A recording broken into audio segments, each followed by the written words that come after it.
Imaginez-vous un instant au 1er octobre 2025. La rentrée vient à peine de se terminer, les factures d'énergie s'accumulent, le prix de l'alimentation continue de grimper, et dans ce climat d'incertitude, une annonce retentit comme un coup de tonnerre.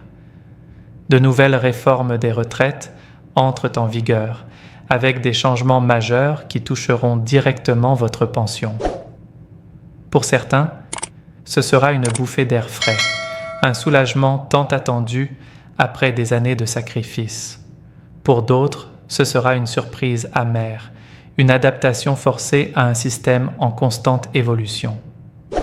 Mais une chose est sûre, personne ne pourra rester indifférent face à ce choc des retraites d'octobre 2025. Depuis plusieurs années, la question des retraites occupe le centre du débat public. Entre les réformes successives, les contestations sociales et la réalité d'un coût de la vie qui explose, les retraités et futurs retraités vivent dans une inquiétude permanente.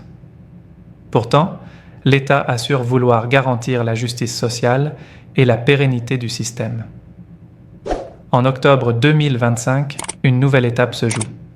Des décisions concrètes, parfois radicales, qui vont redessiner le quotidien de millions de Français. Commençons par la CNAV, la Caisse nationale d'assurance vieillesse. Dès octobre, une hausse de la pension de base est annoncée.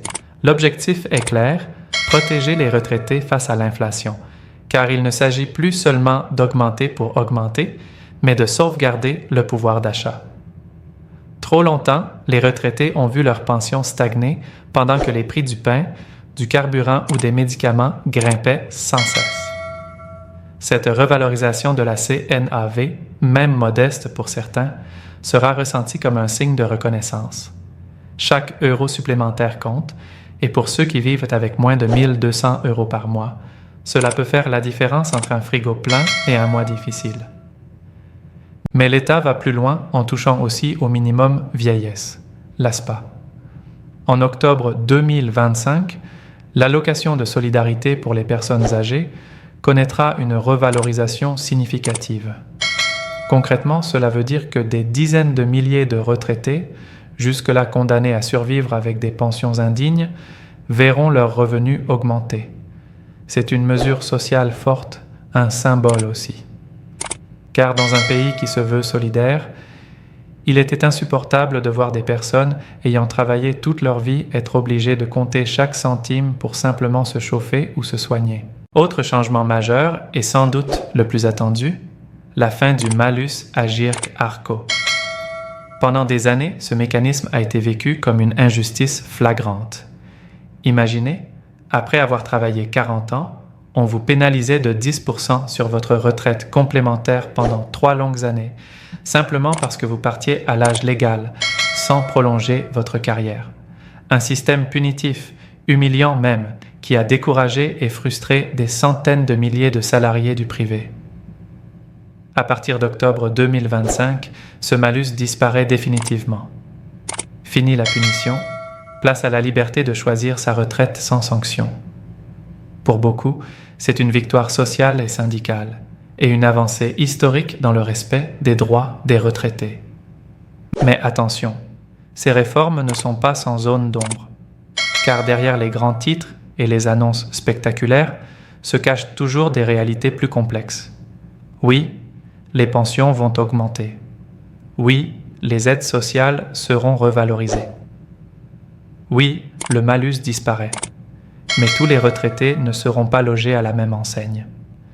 Certains verront leur pension grimper de plusieurs dizaines d'euros par mois, d'autres devront se contenter d'ajustements bien plus modestes. Et surtout, l'inflation continue de menacer. Si le prix des produits de première nécessité et des loyers continuent de croître, ces hausses pourraient être rapidement absorbées. C'est ici que se pose la véritable question. Ces réformes sont-elles suffisantes pour protéger durablement le niveau de vie des retraités? Certains experts applaudissent ces mesures, y voyant une réelle avancée sociale. D'autres restent sceptiques et dénoncent une simple opération de communication, un pansement sur une plaie ouverte. Et vous, que pensez-vous? Est-ce une victoire ou seulement un petit répit dans une bataille beaucoup plus longue? Au-delà des chiffres, il y a aussi la dimension humaine. Combien de retraités, depuis des années, se sentent oubliés, invisibles aux yeux de la société?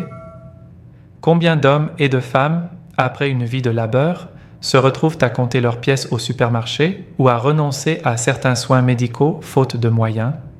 Ces réformes, qu'on les juge suffisantes ou pas, envoient au moins un message. La société ne tourne pas le dos à ses aînés. C'est une reconnaissance, une tentative de rétablir un peu de justice et de dignité.